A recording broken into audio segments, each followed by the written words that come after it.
What if the prayers you repeat every Sunday are not weak because prayer has no power, but because the meaning of the words was quietly turned upside down? Not by some cartoon villain hiding in a cathedral basement, something far older and far more subtle. In the language of ancient Gnostic texts, the Archons were rulers of a false order, forces that kept human consciousness trapped in ignorance, fear, and dependence. And here is the disturbing question. What if a prayer can sound holy while training you to feel powerless? In this video, we are going to examine 4 prayer patterns linked to the teachings of Jesus, how later religious systems could reinterpret them, and how Gnostic readers would reverse those meanings. By the end, you will know a simple way to pray without feeding fear, shame, scarcity, or spiritual helplessness.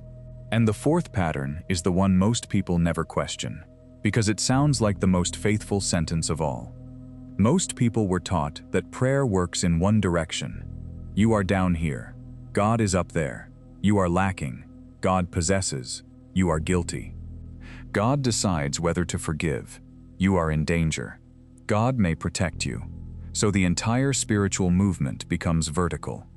You beg upward, wait downward, and measure your worth by whether the answer arrives. But that was not the only way early Christians understood prayer. The earliest Jesus movements were not a single, uniform institution.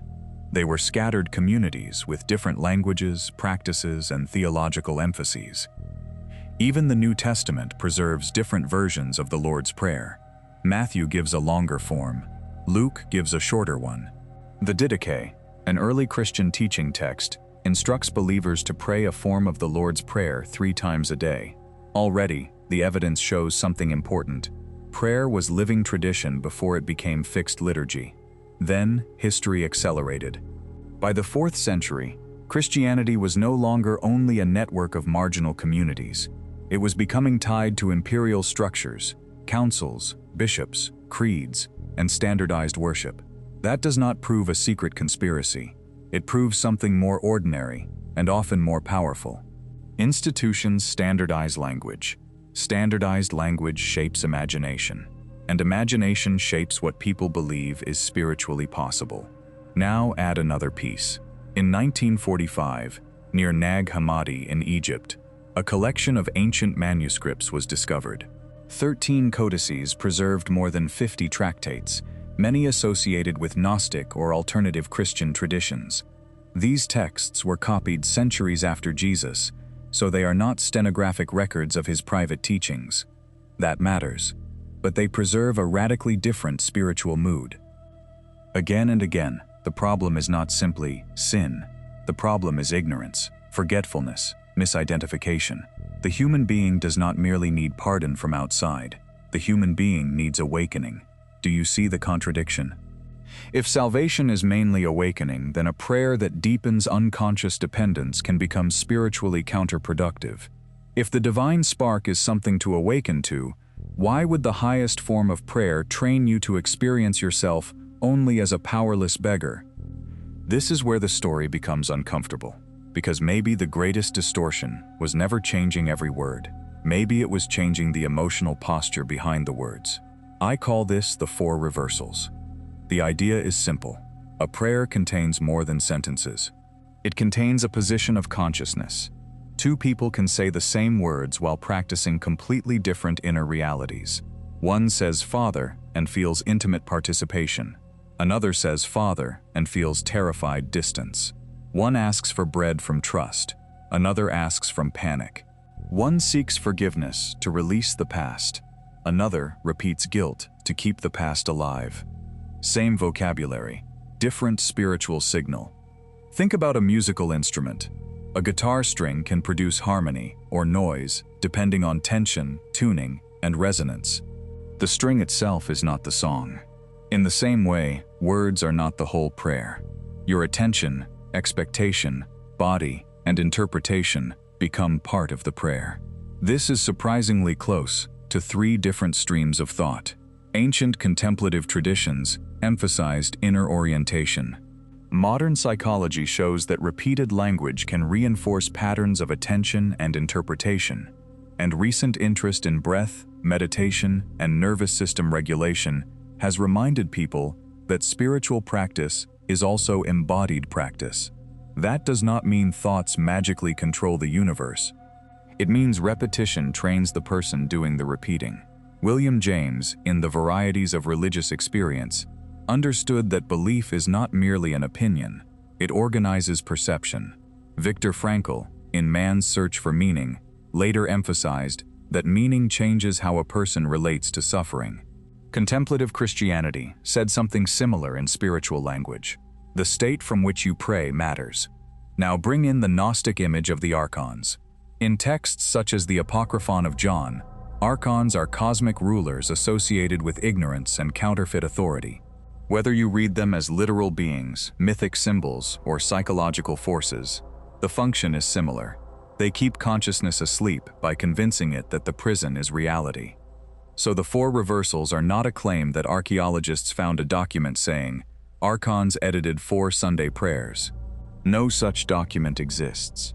The deeper claim is more provocative. What if fear-based interpretation performs the same function the Archons symbolize? What if the rewrite happened not only on parchment, but inside the meaning believers were trained to hear? And there are 4 places where that reversal becomes especially visible. The first is the prayer of provision. Give us this day our daily bread. On the surface, it sounds like a request for food and daily needs, and historically, that is an obvious meaning. But notice what can happen psychologically. The sentence can be heard from trust or from scarcity. Scarcity says, I have nothing unless an external power chooses to give it. Trust says, life is received moment by moment, so I do not need to hoard tomorrow inside today. Those are not the same prayer. In Matthew 6, the Lord's Prayer appears near teachings about anxiety, food, clothing, and tomorrow. The surrounding message is not an invitation to panic. It moves in the opposite direction. Do not let tomorrow consume today. Your life is more than what you possess.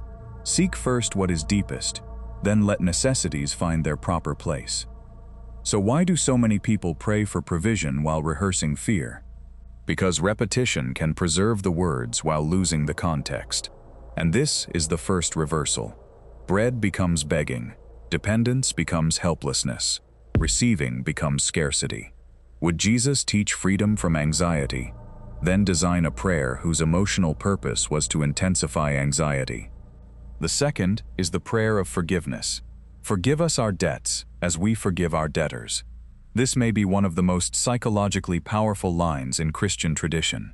It links receiving forgiveness with releasing others. It is dynamic, relational, almost impossible to reduce to private guilt. Yet it can be turned into a shame machine. If every prayer begins with the assumption that you are fundamentally dirty, defective, and unacceptable, then forgiveness stops being liberation. It becomes a temporary permission slip. You feel clean for a moment, then immediately return to self-accusation. That cycle is spiritually exhausting. And ancient Christianity did not speak with only one voice about the human condition. Some streams emphasized guilt and juridical pardon. Others emphasized sickness and healing. Others emphasized ignorance and illumination. Gnostic texts often pushed the last category much further. In that framework, the deepest problem is that you forgot who you are. Now consider what chronic shame does. It narrows identity around failure. It makes a person easier to control through approval. It keeps attention circling the self. Forgiveness, by contrast, interrupts the loop. The original movement of the prayer is outward and inward at once. Release what binds you. Stop collecting psychic debts. Stop demanding that yesterday continue paying interest inside your nervous system. So the second reversal is this. Forgiveness becomes guilt maintenance. How many people ask to be forgiven every week, yet leave worship feeling more condemned than when they entered? The third is the prayer of surrender. Your will be done. These may be 4 of the most beautiful words in Christian spirituality. They may also be 4 of the most dangerous when removed from discernment. Surrender can mean alignment with truth, or surrender can mean obedience to whoever claims to represent truth. That difference is enormous. Jesus repeatedly challenged religious authority. He questioned interpretations of Sabbath, purity, status, wealth, and public piety. He was not teaching passive compliance with every sacred institution. So when "your will be done" becomes "do not question," something has shifted. This is where institutional religion can accidentally imitate the archonic pattern. A ruler does not need chains if the subject learns to distrust his own conscience. The gospel traditions often portray Jesus withdrawing into solitude before major decisions. That is not spiritual laziness. It is discernment, silence before action, inner alignment before public movement. A healthy surrender does not erase agency, it purifies agency. Think of a sailor adjusting a sail. Surrender is not throwing the wheel into the ocean. It is recognizing a larger wind and learning how to move with it. But if surrender is taught as passivity, the believer can become afraid of desire, intuition, questions, and boundaries. Everything difficult becomes God's will. Every authority becomes God's representative. Every protest becomes rebellion. That is the third reversal. Alignment becomes submission to external control. And if your prayer makes you less capable of recognizing manipulation, what exactly are you surrendering to? Now the fourth.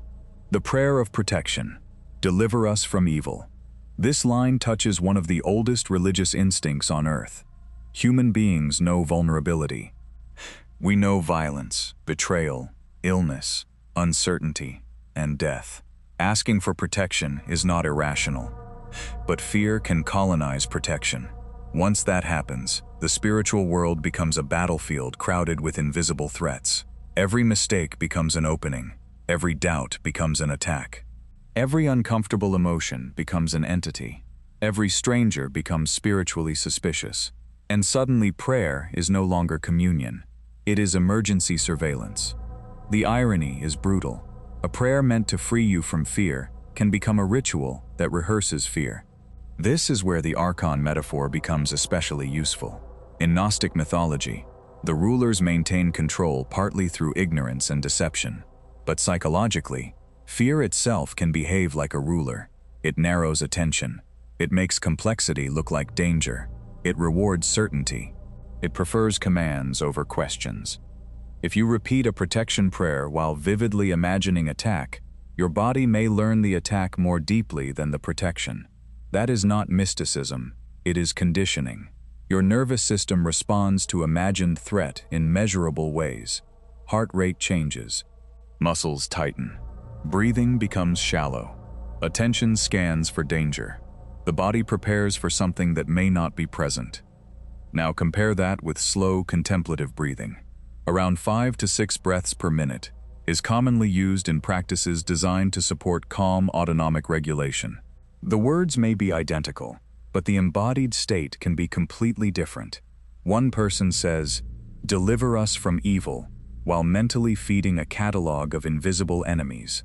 Another says, "It slowly," then releases the need to control every outcome. Which one leaves the prayer more free? Now connect all four patterns. Provision can become scarcity. Forgiveness can become shame. Surrender can become passivity. Protection can become fear. 4 sacred movements. 4 possible reversals. And notice what all 4 distorted versions have in common. They produce dependency.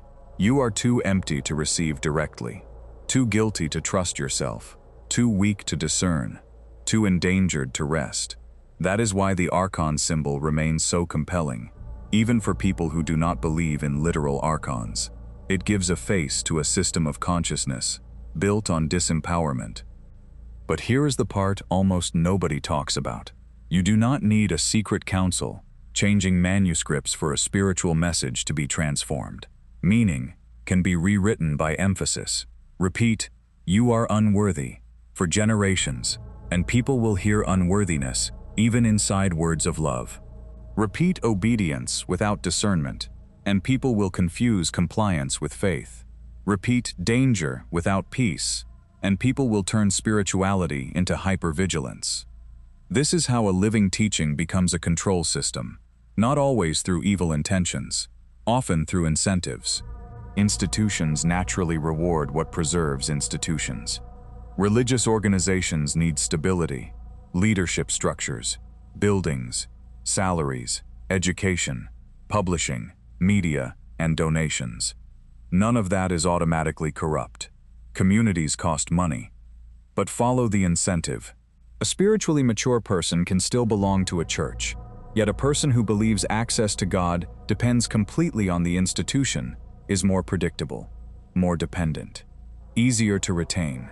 Across the world, organized religion moves billions of dollars every year through donations, property, media, schools, charities, publishing, and events.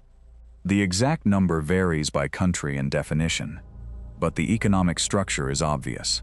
Large institutions have material interests, just like universities, governments, corporations, and political movements.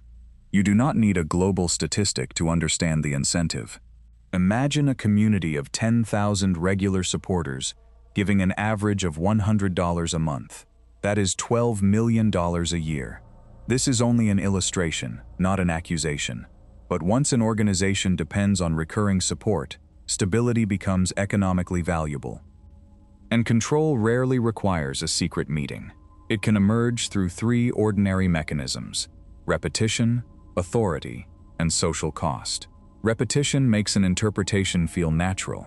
Authority makes questioning feel dangerous. Social cost makes silence feel safer than honesty. That is enough. The personal cost is not only money. It can be your inner permission to think, feel, question, and pray without fear. It can be the belief that every spiritual answer must arrive through someone else. And this is where anger becomes useful only for a moment. Because if you turn the church into your new demon, you repeat the same pattern. You create another external enemy and give it your attention. The goal is not to hate religion. The goal is to stop outsourcing consciousness. So what do you actually do with this? You do not need to abandon prayer. You may need to change the posture from which you pray. Start with one practice today. Before your usual prayer, spend 90 seconds doing nothing but slowing down. Sit upright. Relax your jaw. Breathe gently through your nose. Let the exhale become slightly longer than the inhale. Then ask one question. Am I praying from trust or am I praying from fear? Do not force an answer. Just notice. If the words, "Give us our daily bread," activate panic about money, name the panic. If "Forgive us" activates self-hatred, name that. If "Your will be done" makes you feel erased, notice it. If "Deliver us from evil" makes you scan for invisible danger, notice that too. The first result is awareness. You may feel it immediately, not supernatural power. Clarity. Then move to the second practice. Take one of the 4 prayer patterns and rewrite its meaning without changing its spiritual intention. For provision, you might pray, "Let me receive today without living inside tomorrow's fear." For forgiveness, "Help me release what I have done and what others have done without denying responsibility." For surrender, "Align my choices with truth, even when truth challenges authority." For protection, "Keep me awake, grounded, and free from fear-driven deception." Notice what changed. You are not commanding the universe. You are changing your participation. Do this for 7 days with the same prayer. Write one sentence afterward, describing your emotional state. Keep it simple, contracted, calm, ashamed, open, afraid, clear, numb, grateful. After 7 entries, patterns become visible. That brings us to the third practice.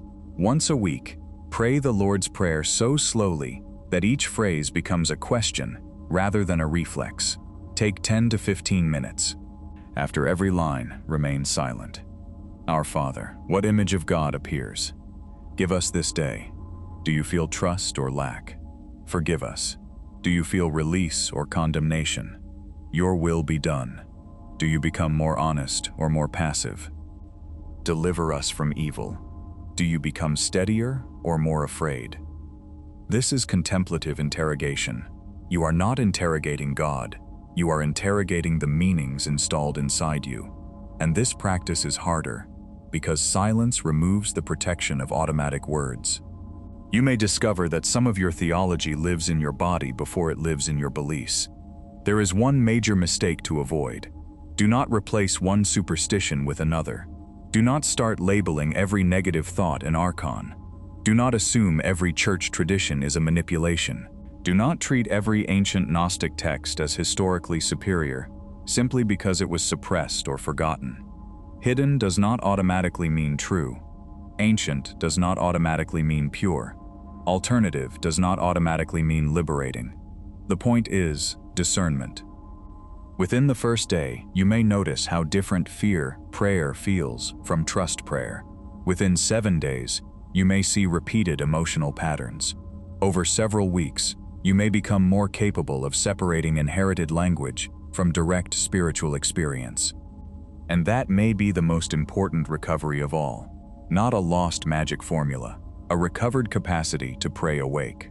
So now we can close the question we opened at the beginning. Did Jesus leave behind 4 secret prayers that archaeologists can prove were literally rewritten by archons? No. The historical evidence does not support that claim. But the deeper warning behind the title is still worth confronting. A prayer of provision can be rewritten into scarcity. A prayer of forgiveness can be rewritten into shame. A prayer of surrender can be rewritten into passivity. A prayer of protection can be rewritten into fear. And the rewrite does not need ink.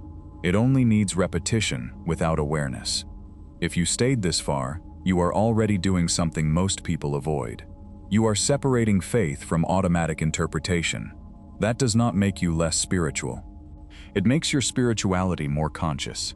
In the next video, we can go even deeper into the Gnostic idea of the divine spark, and why some early Christian texts describe awakening as remembering what you already carry. If this changed the way you hear familiar prayers, subscribe. Not because you need another authority, but because this channel exists to question the meanings we inherit. And comment one sentence: I pray awake. Because a prayer repeated unconsciously can become a cage, but a prayer understood deeply can become a door.